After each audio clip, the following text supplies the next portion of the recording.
વધુ એક મહત્વના સમાચાર આવ્યા છે કે ભારતીય જનતા પાર્ટીના રાષ્ટ્રીય અધ્યક્ષ અમિત શાહ આજે વહેલી સવારે અમદાવાદ આવી પહોંચ્યા છે। ત્યારે અચાનકથી આવી પહોંચેલા અમિત શાહ અમદાવાદની મુલાકાતે આવી પહોંચેલા, જેના કારણે રાજકારણ હાલ ગરમાયું છે।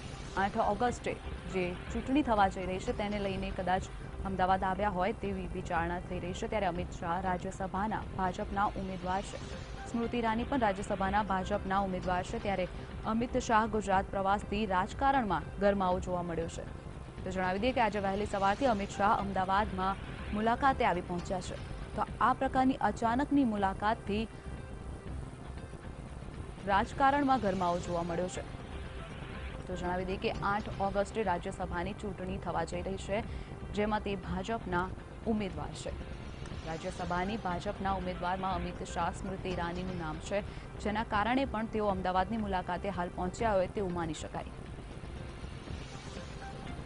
અમિત શાહ આજે વહેલી સવારથી અમદાવાદની મુલાકાતે આવી પહોંચ્યા છે।